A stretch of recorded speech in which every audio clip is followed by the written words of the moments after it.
Amado Padre, Señor, gracias te damos por la bendición de un nuevo momento de estudio, Padre eterno. Gracias por tu misericordia, por tu bondad. Gracias porque nos permites estar aquí y te queremos implorar para que en esta noche sea un momento más de bendición, que tu Espíritu Santo dirija este estudio, Señor, que sea un momento de más aprendizaje y que podamos, Padre eterno, exaltar tu santo nombre y que nuestra mente y nuestro corazón se aferren más a tu palabra. En el nombre de Jesús, amén.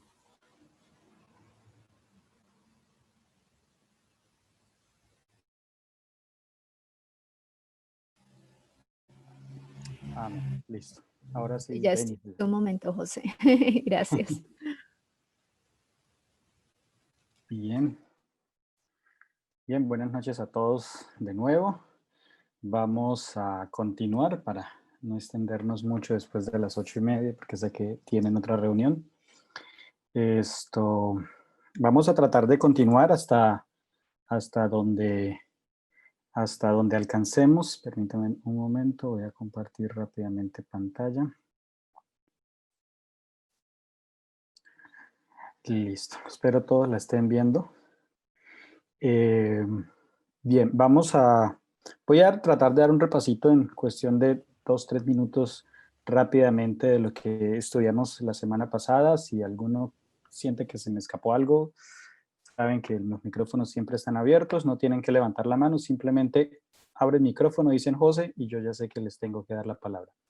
Bien, hace 8 días nos enfocamos en el capítulo 3 de Romanos, a partir del versículo 9. eh, esto, listo. Desde el capítulo 9, bueno, esto no lo voy a hablar, donde Pablo comienza lo que yo creo que es la conclusión de lo que yo pienso que es el primer discurso que da Pablo en la carta de Romanos. Yo pienso que el primer discurso como tal de Pablo termina aquí en el capítulo 3, el versículo 20. A partir del versículo 21, él ya va a dejar de hablar un poco de la situación del pecado y se va a enfocar más en la solución, la justificación. Ustedes van a notar que a partir del versículo 21 va a empezar Pablo a hablar más específicamente del tema de la justicia de Cristo, la justificación, la gracia y bueno, eso términos que ya estudiaremos más adelante. Entonces, esta es como la última parte del primer discurso que, que tiene la carta de Romanos. Y él termina esta parte, pues haciendo énfasis de que aquí no hay unos mejores que otros, ni judíos ni griegos, que es más o menos en lo que está dividida su iglesia, sino que en general todos hemos pecado y es básicamente lo que dice el versículo 9 y luego el versículo 10. Y dijimos hace 8 días que a partir del versículo 10 y hasta el versículo 18, Pablo comienza a presentar el pecado que está viviendo la sociedad. Y hablo de sociedad, lo estudiamos la semana pasada porque él hace mucho énfasis de que aquí estamos todos incluidos, judíos, griegos y obviamente por extensión, nosotros no somos específicamente ni judíos ni griegos, pero obviamente estamos incluidos en ese grupo. Y él divide el pecado o la forma en que se manifiesta el pecado en la sociedad en 3 grupos de acuerdo a esta parte del libro de Romanos. La primera la estudiamos la semana pasada, que era la separación de Dios o que vendría a ser la idolatría, desde los versículos 10 hasta el 12, donde habla que nadie entiende, de que se desvíen, que no hay nadie que haga lo bueno. La segunda parte es la mentira o la degradación del lenguaje, como con nuestras palabras, debido a esa separación de Dios, debido a esa separación que hacemos de Dios, entonces podemos empezar a hacer daño con nuestro lenguaje y es un pecado en el que de alguna manera probablemente todos alguna vez hayamos caído. Y termina con el que vamos a estudiar hoy, que cuando ya probablemente esa degradación del lenguaje aumenta, puede llegar hasta la misma violencia, que es lo que van a hablar los textos de hoy. Bueno, dijimos que Pablo hace mucho énfasis, y aquí lo voy a mirar, en que esto no es asunto de una sola persona, sino esto es un asunto de todos como sociedad. Y daba el ejemplo del mar. El mar el mar está compuesto por muchas gotas. De la misma manera, el problema de la sociedad de pecado, si bien es un problema social, está compuesto por cada uno de nosotros como individuos que de alguna u otra manera estamos participando del pecado que Pablo dice que está carcomiendo toda la sociedad, y por lo tanto esa sociedad o ese mundo entero necesita una solución, que es la que va a empezar a presentar a partir del capítulo 21. Bueno, aquí fue lo último. Esto fue lo último que vimos la semana pasada, que fue el pecado de la degradación de la lengua, el mal uso de la palabra. Recuerdo que repasamos que Jesús también habló de ese tema, Mateo capítulo 5. Creo que hay otros dos textos, están en el resumen que yo puse, está en Mateo capítulo 15 y Mateo capítulo 10. Ahí son tres lugares en donde Jesús específicamente habla del problema de la lengua. Y también Santiago, un pasaje, un capítulo de Santiago que es muy conocido, que yo le invito a que lo lean, Santiago el capítulo 3, en donde donde Santiago habla de cómo la palabra, cómo la lengua puede ser usada tanto para bendición o como para maldición. Bien, entonces rápidamente vamos a entrar en la tercera categoría de pecados que está presentando Pablo en esta parte final de su primer discurso en la carta de Romanos, y quiero que me acompañen entonces a leer, aunque está allí en la pantalla, pues si tienen sus Biblias, en caso de que haya una versión diferente está bien, el libro de Romanos, el capítulo 3, y vamos a leer los cuatro versículos de una vez y luego vamos a ir uno por uno, desde el 15 hasta el 18. Romanos capítulo 3, desde el versículo 15 hasta el 18. Alguien que tenga ahí la Biblia rápido y nos ayude leyendo para que no solo sea mi voz. Un cariñoso y un paquete de galletas festival. No sé cómo se llaman las galletas, la caja de galletas. O una carta, lo mejor ¿Aló? para una carta. Bien, alguien que me lea Romanos 3, del 15 al 18. José, yo lo tengo acá. Gracias, Dice, sus pies se apresuran para derramar sangre, destrucción y miseria hay en sus caminos, y no conocieron camino de paz. No hay temor de Dios delante de sus ojos. Bien, bien. Esta parte o estos tres capítulos los podemos dividir en tres partes. La primera, la que habla de la violencia. Bueno, sí, en tres partes. La primera que habla de la violencia. La segunda que habla de la ausencia de paz, que de alguna manera está relacionada con la primera.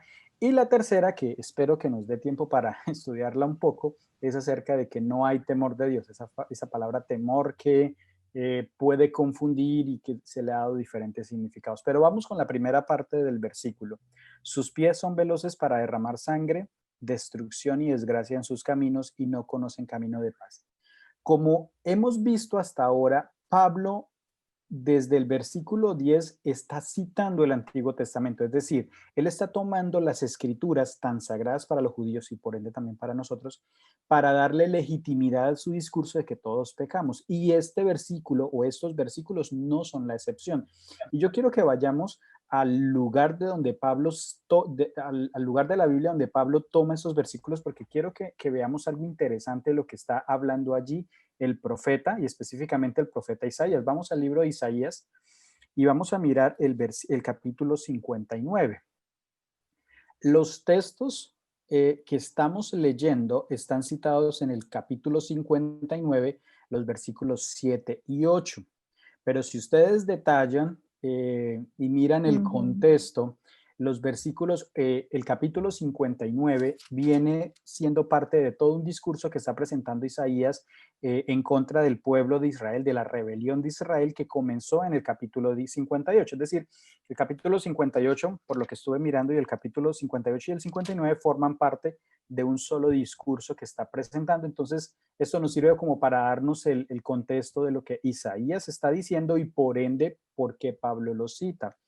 Y los primeros versículos del capítulo 58, Isaías se dirige específicamente o quiere condenar específicamente a la rebelión del pueblo. Pero hay un problema específico que él empieza a tocar en los primeros versículos. Y en el versículo 3, espero me sigan, Isaías 58, 3, los hay como una pregunta por parte del pueblo y dice, pero ¿por qué ayunamos? ¿Qué dicen? ¿Por qué ayunamos si no hiciste caso? Nos humillamos y no nos diste por entendido. Como que el pueblo le está reclamando a Dios, pero bueno, Señor, nos dice que estamos mal, pero nos la hemos pasado ayunando, nos la hemos pasado haciendo rituales, nos la hemos pasado haciendo sacrificios, nos la hemos pasado Ujú. humillándonos, entre comillas, y pareciera que no respondes. Entonces, en el versículo 4 dice, dice Isaías, o yo creo que está hablando Dios a través del profeta, dice, pero es que el ayuno que ustedes hacen termina en contiendas, termina en peleas, termina en heridas, y entonces ese ayuno no tiene sentido. De paso, cuando Jesús habla del ayuno en el libro de Mateo, el capítulo 6, está también citando este mismo texto. Y entonces dice algo interesante, el Señor o Isaías, el Señor a través de Isaías, y dice que el verdadero ayuno que Él espera no es ese que se aflige al alma, que dejemos de comer, que nuestra cara, aunque obviamente es parte, pero el punto no es el ayuno como tal. Y el versículo 6 dice algo interesante, el ayuno que me agrada es este, que desates las ligaduras de impiedad, que soltar las cargas de opresión, dejar libres los quebrantos, y el versículo 7 es el que más me gusta, estoy leyendo Isaías 58, que partas tu pan con el hambriento y a los pobres errantes albergues en tu casa. Los que ya me han escuchado en temas anteriores, creo que he sido a veces de pronto soy cansón muy constante en mi tema del amor al prójimo. Cuando Isaías aquí está reclamándole al pueblo acerca de su rebelión, él está diciendo, ustedes pueden estar haciendo muchos sacrificios, muchos ayunos, pero el punto de todo eso, el punto de la ley, el punto de los ayunos, ustedes no lo están haciendo. ¿Qué es qué? Que es que compartan, o es decir, que compartan ese amor que Dios les ha dado con otros. Es decir, no están haciendo justicia. Y es en ese mismo contexto en el que mismo Pablo quiere tomar ese texto. De hecho, si ustedes van ahí mismo en el capítulo 58, los versículos 13 y 14, no tenemos tiempo de leer todo el capítulo, ustedes lo pueden hacer en sus casas, está un texto que nosotros como adventistas repetimos mucho y es un texto acerca del sábado. Si retiras tu pie de pisotear el sábado, de hacer tu voluntad en mi día santo, y lo llama delicia, santo, glorioso el Señor, etcétera. Ustedes conocen el texto. Es interesante que cuando Isaías, perdón, toma este texto sobre el sábado, él está hablando que la voluntad de Dios del sábado es que sirvamos. Y yo repito mucho esta expresión de que si pasa un sábado y tú no serviste a ninguna persona, fue un sábado perdido para ti. Porque el punto del sábado, y lo podemos ver en el ejemplo de Jesús más tarde en los evangelios, es precisamente que sirvamos a otros. Ese es todo el punto del sábado, que me niegue a mí mismo, es decir, que deje de hacer mis cosas, lo que está diciendo Isaías, y sirva a Dios. Y la forma en que sirvo a Dios, de acuerdo al Antiguo y el Nuevo Testamento, es sirviendo a otros.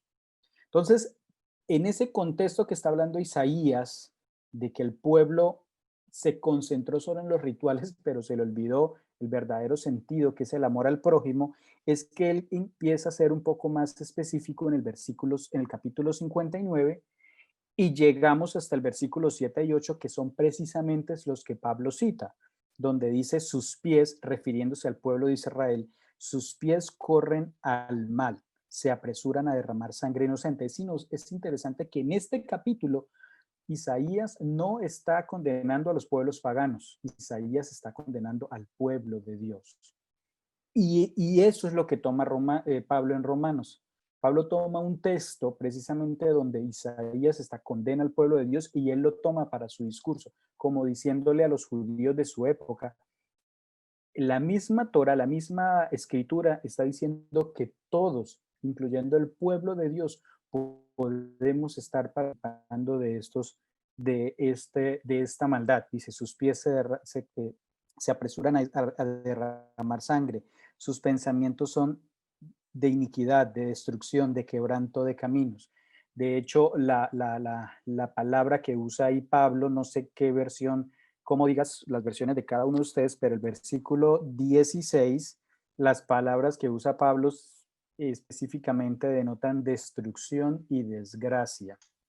Y y yo lo decía hace 8 días, de alguna manera este es como el resultado de los dos primeros pecados que estudiamos. Primero alejarse de Dios, después la degradación de nuestro lenguaje o pecar a través de nuestra lengua, y que si escala ese mismo pecado puede llegar hasta la misma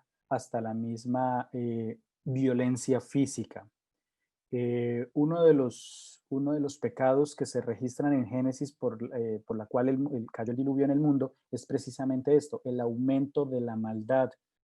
Los profetas también, cuando hablan del mundo, de una de las condiciones del mundo en el tiempo final, precisamente dice que por la maldad de muchos el corazón de otros se va a enfriar. Es decir, tanto los profetas del Antiguo Testamento como del Nuevo, cuando hablan cuando se refieren a los juicios que pueden venir, muchos de ellos mencionan la maldad, la violencia física, buscar la destrucción, buscar la desgracia de otras personas.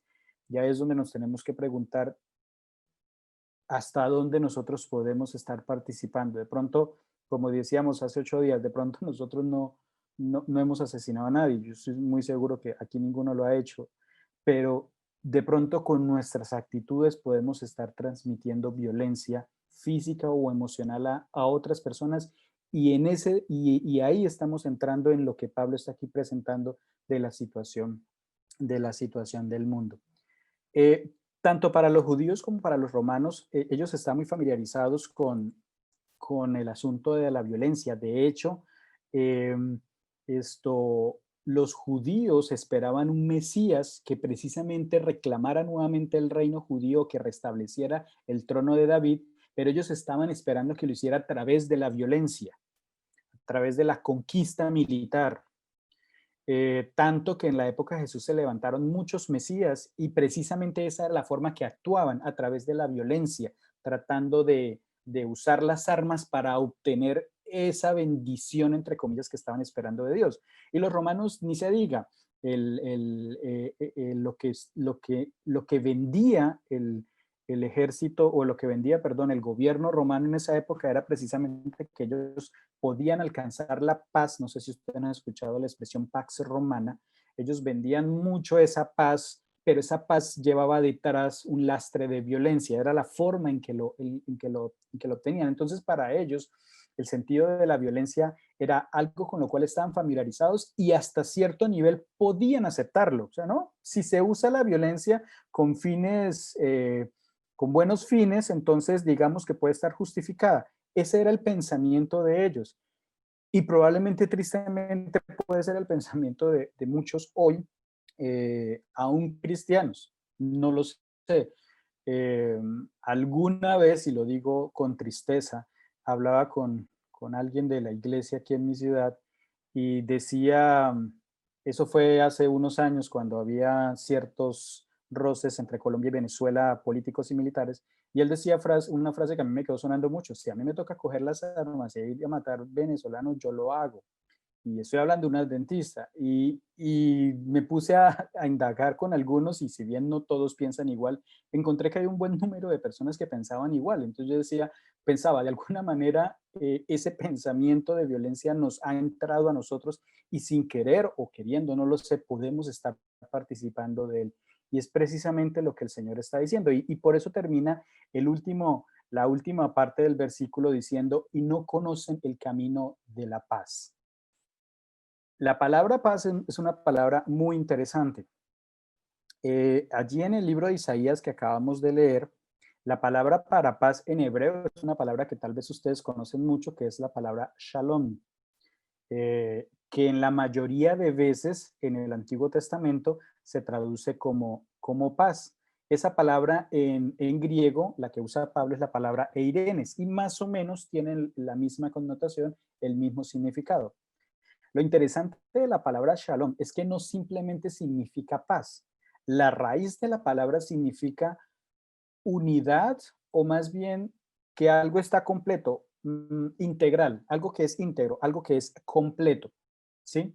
De hecho, cuando la palabra shalom en el Antiguo Testamento se usa como verbo, y ahí puse el ejemplo en la diapositiva, como acción, por ejemplo, cuando alguien dice voy a traer shalom, traer paz, no es simplemente dejar de pelear, o es simplemente dejar de una guerra para una guerra, sino que implica construir, completar o restaurar. Yo no tengo los textos acá, yo les puedo compartir un video de donde saqué esto.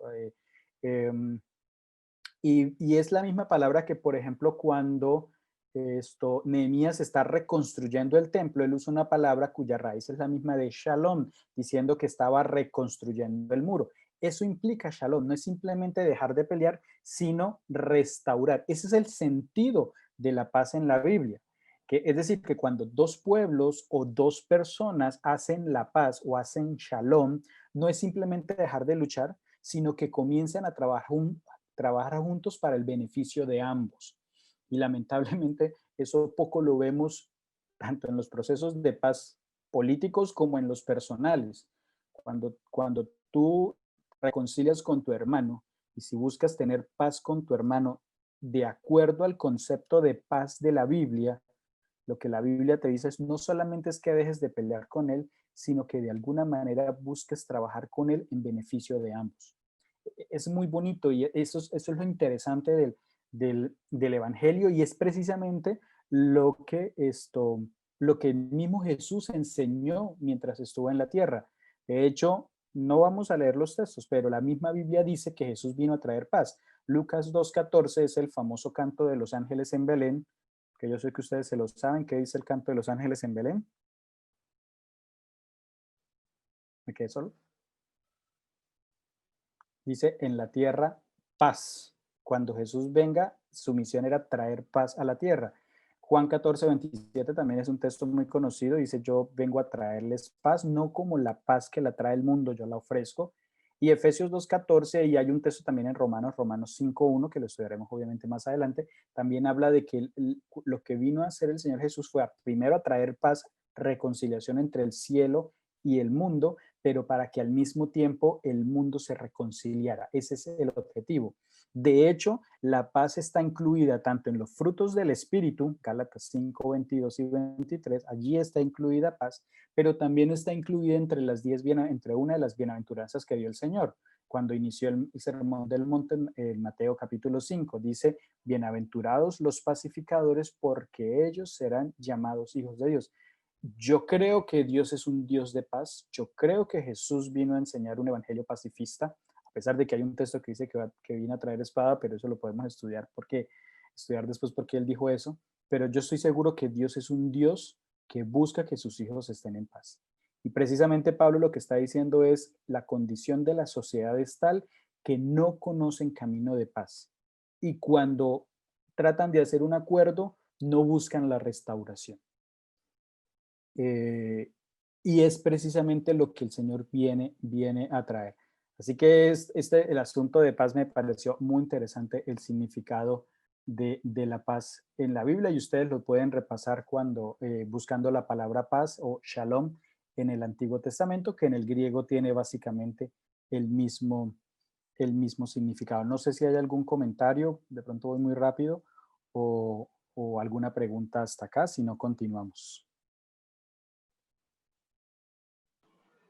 Yo había comentado en el chat sí, qué pena, no lo estoy leyendo. No se preocupe.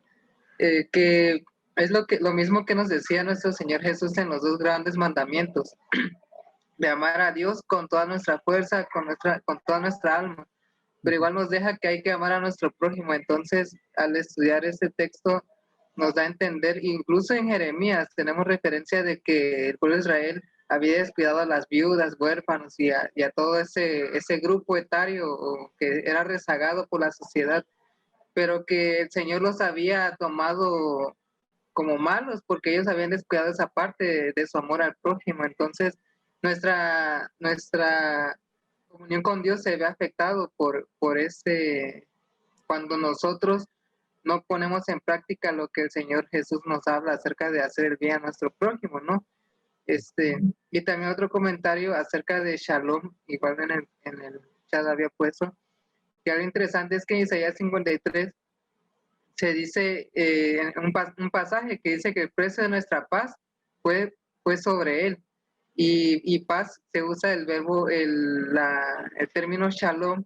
Entonces a mí me gusta pensar, cuando estudié hace tiempo ese texto, que hay una serie de intercambios que ocurre en el sacrificio de Cristo, porque, por ejemplo, el que estaba sano se hace el enfermo, nuestra enfermedad. Entonces, la sanidad que el Señor nos vino a traer a la humanidad, la muerte que nosotros merecíamos, Él la tomó para darnos vida. Y también ocurre aquí en ese mismo, en cuanto a nuestra muerte, nuestro destino sombrío, se vino a quitar cuando Jesús vino a darnos su shalom, su paz. Entonces es hermoso pensar que nuestro Señor Jesús vino a traernos esa paz para reconciliarnos con el Padre. Gracias, Ein. Y gracias por recordarme algo. Sí, cuando él mencionaba lo de Jeremías, es interesante que la mayoría de las veces que los profetas mayores condenan la violencia en sus escritos, en sus profecías, se está refiriendo precisamente al pueblo de Dios, y es cuando ellos dejan de hacer justicia por el otro, es decir, desamparan la viuda, se aprovechan. Nosotros estudiamos algo de esa justicia cuando lo estudiamos en el capítulo 1 de Romanos. Y con respecto a Shalom, claro, de hecho Isaías menciona 2 veces a Jesucristo, lo asocia con la paz, uno en el texto que Zain acaba de decir y el otro es en Isaías 9:6, cuando hablando de la profecía del Mesías, uno de los títulos que le da precisamente es Príncipe de Paz. Así que la invitación que quiero hacer con este versículo es, si necesitamos o alguno de ustedes necesita hacer la paz, reconciliarse con su hermano, recuerden que Shalom en la Biblia no es simplemente dejar de pelear, implica algo más, implica restaurar, implica trabajar en el beneficio mutuo. Ese es el sentido del Evangelio, la restauración entre todos, obviamente, escuchando y a Jesús como nuestra cabeza. Bien, pasemos al versículo 18 con el cual termina esta parte de las categorías que presenta Pablo, de la situación de la sociedad, de todos, la situación en que todos estamos metidos. Y él termina con un texto, versículo 18, Romanos 3, dice, no hay temor de Dios o temor a Dios ante sus ojos. Esa palabra temor, me dediqué a estudiarla un poco precisamente el sábado, preparando nuevamente este tema, repasando el tema para hoy. Y es interesante y no sé cuántos, si alguno tiene en su Biblia otra traducción o otra versión, me gustaría que la compartieran, porque esa palabra se ha traducido de diferentes maneras. Por ejemplo, la Biblia que yo tengo aquí dice no hay respeto a Dios. O sea, se cambiaron la palabra temor por respeto. Sé que algunas usan la expresión reverencia. No sé si alguno tiene en su Biblia que tiene en este momento una palabra diferente. Lo interesante, y si la tiene y lo quiere compartir, adelante. Lo interesante es que la palabra que está aquí en Romanos 3:18 para hablar del temor a Dios es la palabra phobos, en griego phobos. De hecho, phobos es el nombre de un dios griego que era precisamente el dios del miedo, el dios del terror. Y esa palabra, pues precisamente significa eso, miedo, pavor, terror, todos los significados que ustedes, todos los sinónimos que ustedes le quieran poner a esta palabra, pavor. Entonces mi pregunta es, ¿en qué momento nosotros cambiamos el sentido de la palabra miedo, terror por respeto, reverencia? Siempre pues he escuchado y aquí me voy a ser un poco sincero con ustedes, espero el secreto no salga de acá. A mí no me ha convencido, muchas veces no me ha convencido de por qué cambiar, por qué si los escritores bíblicos cuando hablaban del temor a Dios querían referirse a reverencia o a respeto, ¿por qué no usaron la palabra respeto? ¿Por qué usan una palabra que implica miedo o terror? De hecho, la palabra phobos del griego es de donde viene la palabra que nosotros conocemos en español como fobia. Fobia es tenerle miedo o repulsión a algo. Si vamos al Antiguo Testamento, pues sucede lo mismo. De hecho, Pablo, como todos los versículos anteriores, Pablo está citando es el Antiguo Testamento y particularmente este texto está citando Salmo 36:1. La palabra en hebreo que se usa para temor es la primera que tengo aquí entre paréntesis, que es Pahad, P-A-H-A-D. Esa palabra, pues literalmente, y ustedes lo pueden mirar en sus traducciones, pues en sus traducciones del hebreo que se ha compartido, significa precisamente eso, pavor, miedo, terror, una cosa de gran terror. Entonces, si tradujéramos el texto literal, pues diría, no hay terror a Dios delante de sus ojos, y ojo que está condenando esa práctica, o sea, como que él está esperando que como que haya temor, aparentemente. La otra palabra que se usa mucho en el Antiguo Testamento para, para hablar de miedo es yirá o yaré, que sería como la, la raíz de donde viene esta palabra. Esta palabra se usa mucho en la Biblia para referirse al temor a Dios, y esa palabra pues básicamente es un sinónimo y significa lo mismo, básicamente significa miedo. Estoy mirando acá, sí, significa pavor o espanto o miedo, y todas las palabras que se derivan de esta pues básicamente significan lo mismo. Entonces pues la pregunta que yo me hago y que quiero traer acá es, bueno, ¿por qué usaban los escritores una palabra que significa miedo y terror para referirse al tipo de relación que tenemos con Dios? ¿Y por qué hoy las entendemos como respeto o reverencia? De hecho, creo que la palabra jirá también traduce reverencia, pero decía aquí el lugar donde yo estaba estudiando la palabra, significa reverencia pavorosa. Es decir, cuando usted está a punto de que lo echen y tiene que presentarse ante su jefe y sabe que cualquier palabra que pueda usar puede ir en su contra y hasta lo pueden echar, que usted está como con ese miedo, ese pavor, y usted piensa bien cada palabra. Ese es el sinsentido de la palabra. Fue como, perdón, fue como le ocurrió a Adán, ¿no? Me vino mucho cuando le pregunta a Adán, ¿dónde estás? Y le dice a Adán, es que tuve miedo. Y de hecho, ahorita me puse a investigar y dice que cuando Adán dice miedo, usa el verbo yaré. Sí, es exactamente, que es del mismo donde viene Gira. Sí, gracias. En sí, es básicamente sí, esa misma. nada más era eso. Sí, y entonces es interesante ver, pero haciendo alusión a lo que usted decía por ejemplo, de Kev y todo eso, lo mismo podría ocurrir con Adán, porque él conocía a su creador, había pasado tiempo con él y de repente él peca y ahora ya no es la misma, la relación se había roto.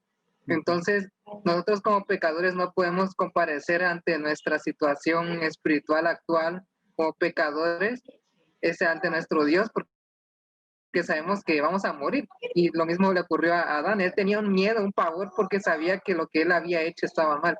Entonces, creo que ahí podría, él conocía el poder de Dios, conocía su autoridad, conocía su omnipresencia, magnificencia y todo, pero él tenía que responder y decir, es que tuve miedo. Entonces, fue algo que también al Señor le impresionó al creer o al sentir la sensación de que esa relación se había.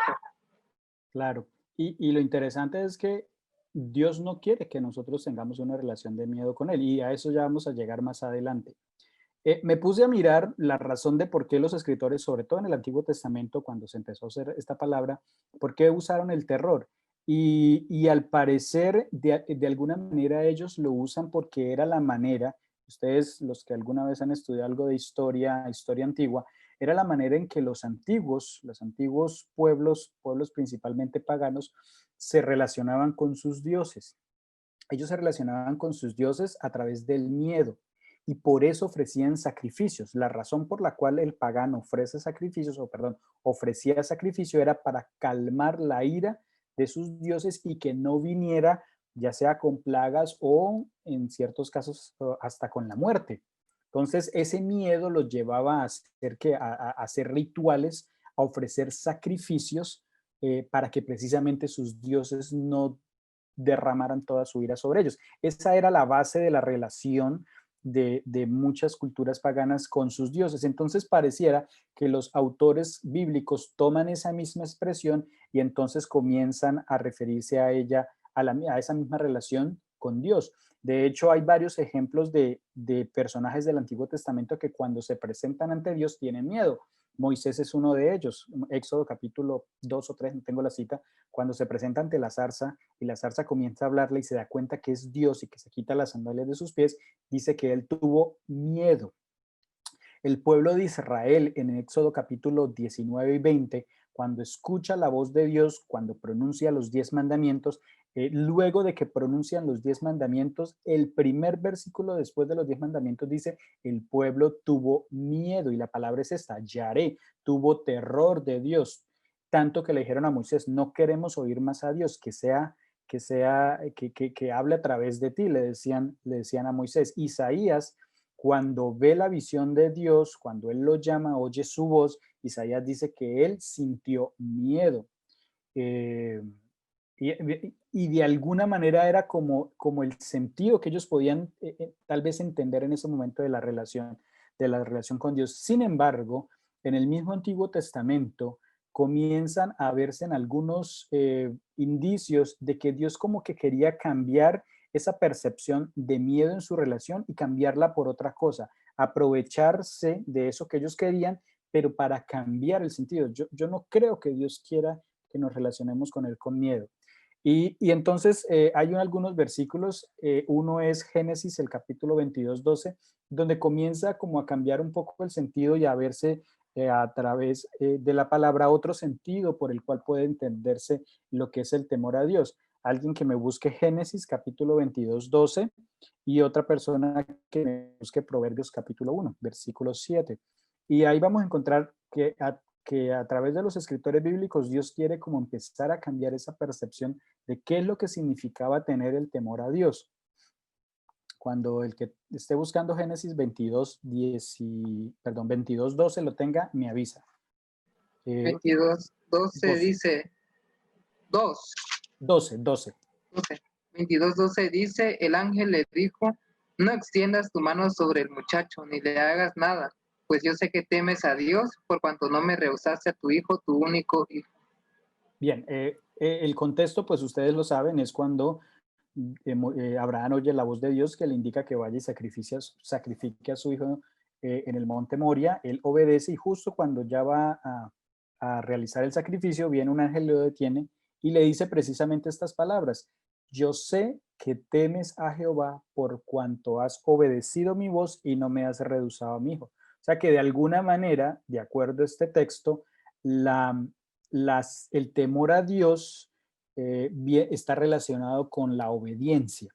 Y ese es como el primer sentido que empieza a aparecer en la Biblia de qué puede ser temor a Dios. De hecho, creo que es el pastor Bor cuando predica acerca del mensaje del primer ángel. El mensaje del primer ángel en Apocalipsis 14, versículo 7, precisamente comienza diciendo, teme a Dios. Y él asocia mucho ese temor a Dios con la obediencia.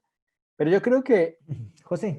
Sí, claro, Eliseo. Es que exactamente estaba revisando ese texto, sí, y ese temer de ahí estaba buscando y pues es más como más agresivo, ¿sí? Lo vemos más agresivo porque viene, de hecho de ahí deriva la palabra fobia, ¿sí? Fobia, sí. Fobia o pánico, ¿sí? Sí. Entonces estaba buscando y yo pues cómo reemplazar ese texto, decir, tenerle pánico a Dios y darle gloria, ¿sí? Como que eso es bastante fuerte, pero veía yo en lo que hablabas ahorita de Adán, ¿sí? Él tuvo realmente fobia porque lo que hizo fue como quería esconderse, ¿sí? Y cuando uno tiene fobia, pues trata de no vivir esas situaciones para, pues no afrontar ese miedo que uno tiene sobre algo. Pero ese miedo que uno siente, digamos, cuando niño también, cuando llega el papá y lo va a castigar porque hizo algo malo, ¿sí?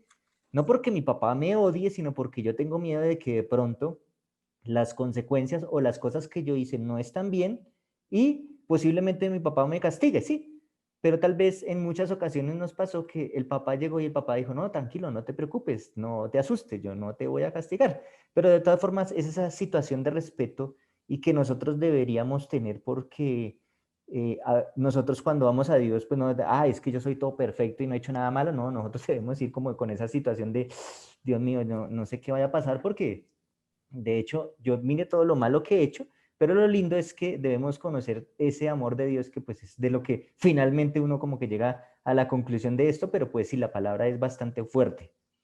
Y lo es. Y por eso a mí me llamó mucho la atención de por qué se usa una palabra tan fuerte para hablar de la relación con Dios. Y por eso quiero que vayamos a Proverbios, porque es muy interesante la manera en la cual Salomón quiere enseñar a través de su libro cómo, no digo que enfrentar ese miedo, pero sí como entender en qué debe consistir el temor a Dios, no el temor que sentían los paganos por sus dioses, sino él quiere enfocarlo de otra manera. Proverbios 1:7 y luego pasamos al capítulo 2, ahí mismo de Proverbios. Alguien que tenga Proverbios 1:7.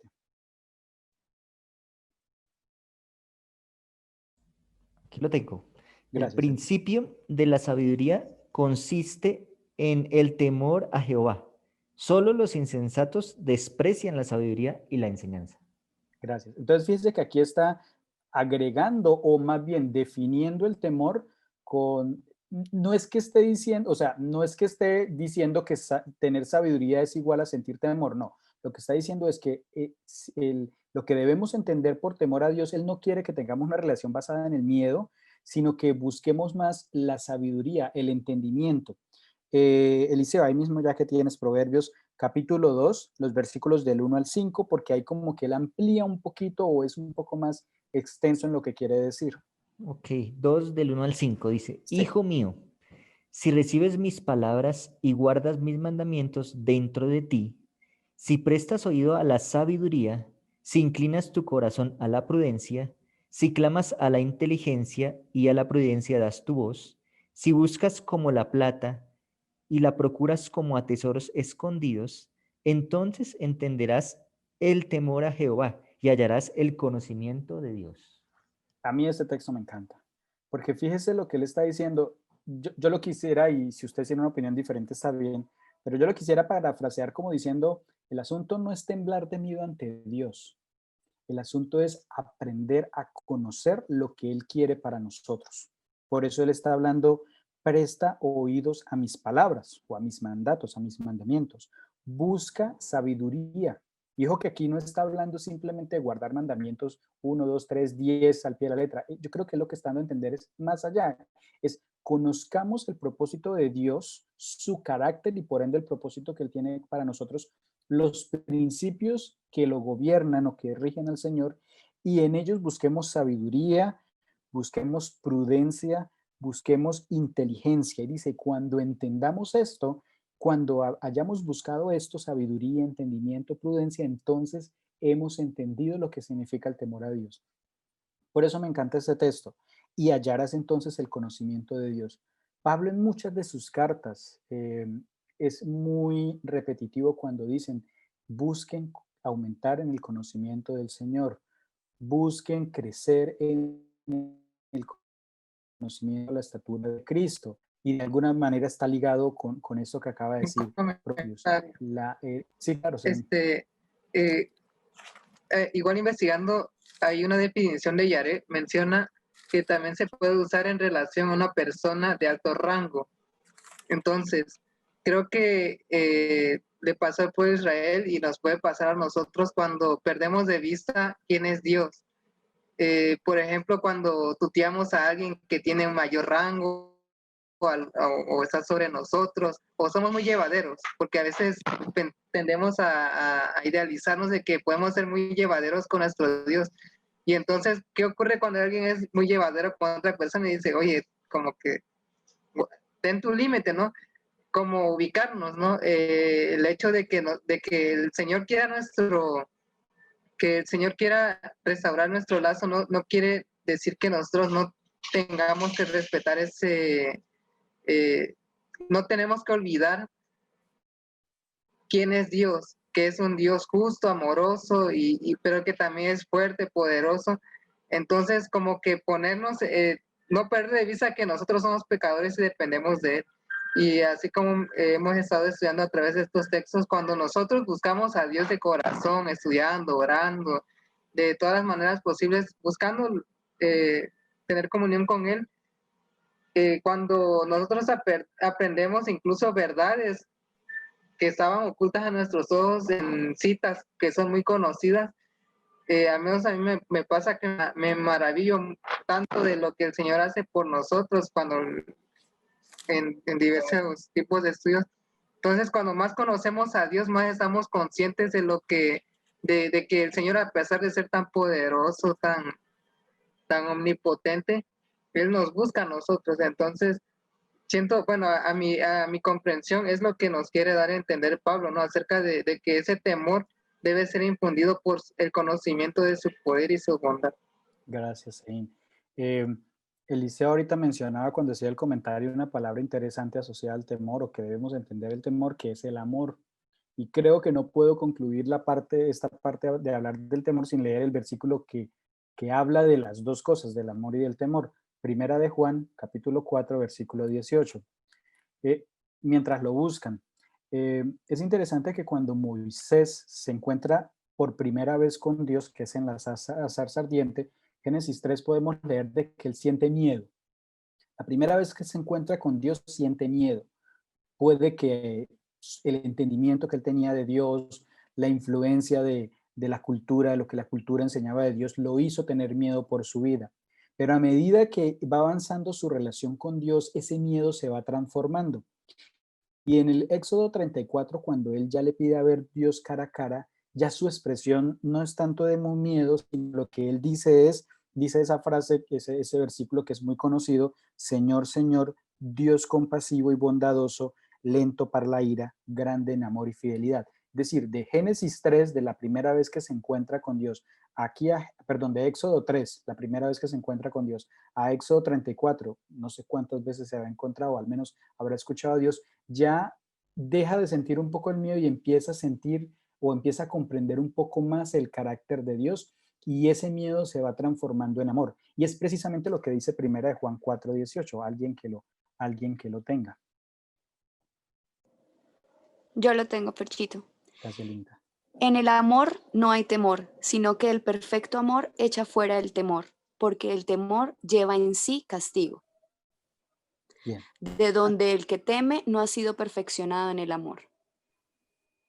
Y creo que uniendo lo que dice Proverbios, gracias, Linita, con lo que dice aquí Juan, creo que nos queda claro en qué sentido debemos temer a Dios. Si bien usamos una palabra, como decía Eliseo, muy fuerte, lo que el Señor quiere es que entendamos que el sentido de temer a Dios no es como lo entendían los antiguos. Él quiere cambiar ese sentido de esa palabra, de esa expresión, y darnos a entender de que el temor no tiene sentido, sino lo que espera, la forma en que Dios me relacione con Él es a través del amor. Y Jesús mismo lo dijo. En Génesis leímos que en Proverbios asociaron el temor a Dios con guardar los mandamientos, y Jesús lo dijo: guardan los mandamientos porque me aman, Juan capítulo 14. Y precisamente ese amor es el que saca el miedo de mi relación con Dios. Y eso es lo que está diciendo aquí Pablo. No tiene sentido pensar en un Dios o de relacionarme con Dios a través del miedo, porque la relación con Dios tiene que estar basada o fundada en el concepto del amor perfecto, que es lo que le está diciendo.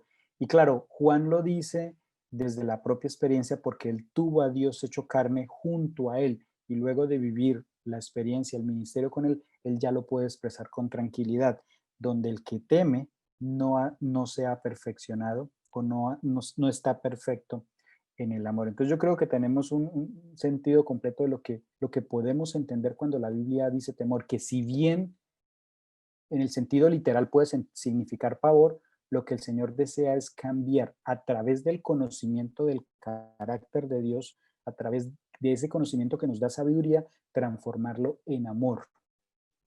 Y ese amor como fundamento para nuestra vida, que es la que nos lleva a hacer la voluntad de Dios, a vivir de acuerdo a sus principios. Bien, y con este texto, entonces, sí, claro. Quería mostrar algo acá porque también en Job, ¿sí? Job también dice, en todo su problema vuelve y menciona esto, dice: el temor a Jehová es la sabiduría de apartarse del mal, la inteligencia. Él mismo lo menciona, y en todo ese sufrimiento que estaba viviendo Job. 28, ¿cierto? Sí, 28. Job 28. Entonces ese temor que estaba viviendo Job, él pues de una de otra manera como que le reclamaba a Dios muchas cosas, ¿sí? Sin embargo, cuando Dios le contesta, ¿sí? Cuando Dios le contesta, pues no le dice: usted sufrió por esto y por esto, no le dice eso, sino que más bien, como decimos nosotros, lo atendió. Ahí sí lo atendió y le dijo prácticamente: ¿usted quién es? ¿Sí? Para venirme a reclamar a mí, ¿sí? De hecho, Pero le dice, agárrese los pantalones y escuche. sí, sí, Y pero quedó- miren que la respuesta, aunque la respuesta de Dios puede parecernos fuerte y la respuesta de Job puede parecernos fuertes, los hechos demuestran que Dios lo único que hizo fue pues decirle que pues nosotros no somos quien para reclamarle a Dios cosas como por qué yo me porto bien y me va mal y al que se porta mal le va bien. O sea, no son cosas para reclamarle a Dios porque pues no somos dioses para estar, ¿por qué hace esto? Sí, ¿por qué le reclamamos a Dios? Pero finalmente, a pesar de que Dios no le responde todas las preguntas a Job, todas las que hace, lo que derrama Dios sobre Job es amor. Después de todo lo que sufre, Dios no le explica todo y dice, no, tranquilo, no te preocupes, usted no tiene nada que reclamar. Y lo que hace es que le da amor. Y ese amor que le da, pues simplemente se ve al final del capítulo, gracias a ese amor, pues nos damos cuenta que eso que confiaba Job y eso que confiaba Job se ve reflejado en el amor de Dios cuando nuevamente Dios le muestra realmente quién es Él y cómo es el que de pronto Job estaba un poquito confundido en eso. Gracias, Eliseo. Sí, el ejemplo está perfecto y encaja precisamente con lo que Juan dice, de que la forma en que se combate el temor es precisamente a través del amor, y el Señor lo dice y espera que nosotros lo hagamos. Bien, en conclusión a esta parte, entonces, en Romanos 1 nosotros vimos una lista de pecados. Y como dice aquí este párrafo, el tono de la lista de esos pecados de Romanos 1 es un poco más acusatorio. Ustedes se separaron de Dios, ustedes no dieron gloria por eso, ustedes se hicieron esto y esto y esto. Pero el tono que se da en Romanos 3 es más como de lamento, como que Pablo está citando textos de la Biblia en los que dice es que ni siquiera hay uno, como lamentándose de esta situación. Esta lista o estas tres categorías que presentamos, que estudiamos en estos dos últimos martes, es una lista que trasciende las etiquetas étnicas y religiosas. Eso no es que unos u otros lo hagan. Puede que la inmoralidad sexual de Romanos 1 no aplique a todos. Puede que usted diga, no, pero es que esa lista no va conmigo. Sin embargo, la violencia en todas sus formas, la mentira o el engaño, tiene un carácter más estructural, más sistemático y más universal, y de alguna manera es una realidad que no conoce excepciones. En otras palabras, Pablo, usando la palabra, quiere hacernos entender que más allá de una lista condenatoria que presentó antes, él aquí quiere presentar una situación en la que él se lamenta, una situación desesperada, por decirlo así, y nos hace entender que de alguna manera todos estamos involucrados en el problema del pecado, porque probablemente de alguna u otra manera nosotros hemos estado metidos en alguna de las categorías. De pronto nos hemos alejado de Dios, de pronto con nuestra lengua hemos engañado o acusado o mentido, o de alguna manera pues, hayamos sido violentos, no necesariamente a través de la forma física, pero de otras formas de violencia. Y ahí es donde nosotros entendemos si nosotros podemos ser una gota en ese mar de sociedad llena de pecado, y que de alguna manera hacernos entender que la solución que él va a empezar a presentar más adelante, nosotros también estamos incluidos. Y por eso escribe el versículo 19, esto es Romanos 3:19. Es sencillo de entender, dice, pero sabemos que todo lo que la ley dice, en otras palabras, sabemos que todo lo que yo ya les he mostrado que está en las escrituras, de paso, cuando Pablo muchas veces se refiere a ley, hay que saber entender, no siempre se está refiriendo a los 10 mandamientos. Algunas veces sí, algunas veces se está refiriendo a toda la Torá, al Pentateuco, y en algunas ocasiones los judíos antiguos llamaban Torá o ley a todo el Antiguo Testamento, porque de alguna manera todo el Antiguo Testamento es una ampliación de la ley. Entonces Pablo aquí está diciendo, sabemos que lo que la Biblia, que lo que la ley o la Torá o las escrituras dicen, se lo dice a los que están en la ley, es decir, nosotros que la estudiamos para que callemos. En otras palabras, eso es la continuación del párrafo anterior. Cuando nosotros entendemos que formamos parte de este problema que se llama pecado en la sociedad, nosotros no tenemos cómo disculparnos. Nos toca que callar la boca. Y en esa situación estamos todos. Pablo usa una imagen, y lo puse ahí, que en la antigua Roma, cuando un acusado no tenía cómo refutar sus acusaciones, pues simplemente se ponía la mano en la boca para indicar que prefiero permanecer en silencio antes de incriminarme. Sería como el paralelo a la frase que uno escucha por ahí en las películas, tiene derecho a guardar silencio. Entonces Pablo toma esta imagen para hacernos entender que cuando él usa la Biblia, él legitima el hecho de que la misma Biblia, la misma Escritura está diciendo que la situación de pecado es una situación en la que estamos todos. Y por eso, por esa situación es que necesitamos una solución. No vamos a mirar el versículo 20, lo vamos a dejar para el siguiente, pero sí quiero terminar con esto. El versículo 21 de Romanos 3 comienza diciendo, pero ahora. Es decir, Pablo hace un clic, un cambio. Y luego de presentar el problema en los primeros capítulos, él entonces comienza a presentar, bueno, ¿cuál fue la solución que presentó el Señor? Y es lo que va a empezar a hablar a partir del versículo 21 y empezar a describir esa solución que él la llama justificación. Y ya vamos a quien le corresponda el próximo martes, imagino que comenzará a hablar de esto. En contraste con la falsa concepción de Dios que lleva al engaño y a la violencia, Pablo a partir del versículo 21 comienza a mostrar la forma correcta de actuar de Dios por la justificación que se hace más visible a la luz de la fidelidad de Cristo y de la cruz. Es decir, lo que vamos a empezar a ver de ahora en adelante es, bueno, cuál es la solución que el Señor está presentando y lo vamos a ver que es a través de Jesucristo, que es lo que en los primeros versículos de Romanos llamamos evangelio. Bien, gracias por estar acá, por la participación, por los que aportaron, por los que leyeron. No sé si haya alguien que tenga algún comentario final o alguna pregunta antes de terminar.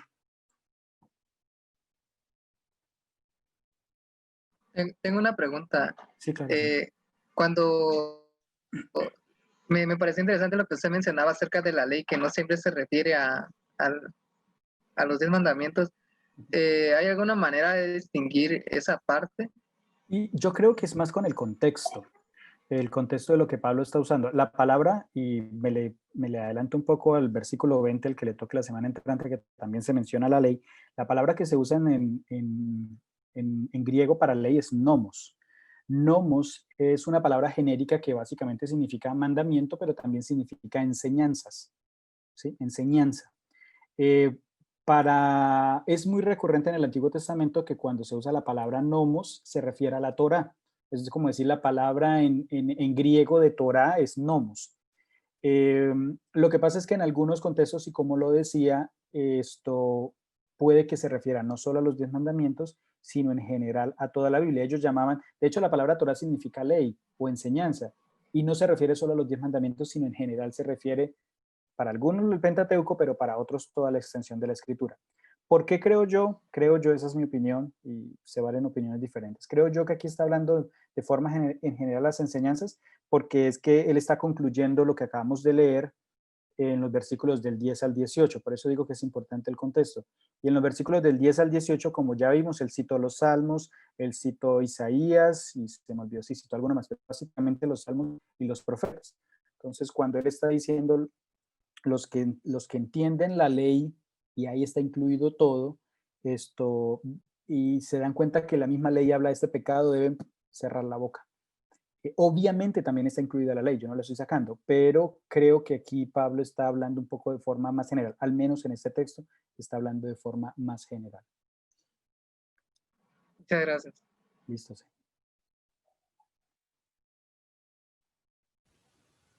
Listo, gracias José, muchas gracias por tu ayuda en esta noche y gracias a todos por su compañía y porque pudimos tener un espacio más en nuestro club de estudio de GYC.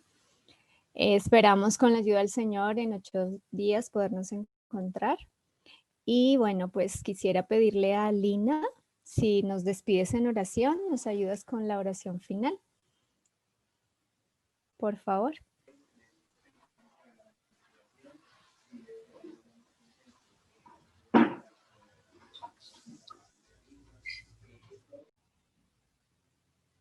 Bueno.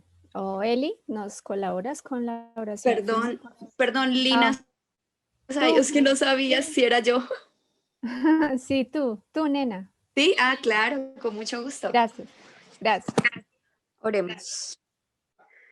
Nuestro querido Dios y Padre, alabamos y glorificamos tu santo nombre porque eres bueno para con nosotros, Señor, aunque no lo merezcamos. Gracias, Señor, por tus amorosos cuidados durante este día y gracias, Señor, por la oportunidad que nos das de reunirnos, Señor, humildemente para aprender más de ti en tu santa palabra. Rogamos, Señor, que cada cosa que hemos aprendido, Señor, nos lleve a un conocimiento más profundo de ti, de tu amor, de tu misericordia, Señor. Y que nos lleve, Señor, eso también a mostrarle a las demás personas cuánto tú los amas, Señor, y todo lo que estuviste dispuesto a dar por amor a ellos. Bendícenos, Señor, y ayúdanos, Señor, también para hacer bendición a los demás. Bendice a nuestras familias y síguenos cuidando durante el resto de la noche. Gracias por escucharnos. En el nombre de Jesús. Amén.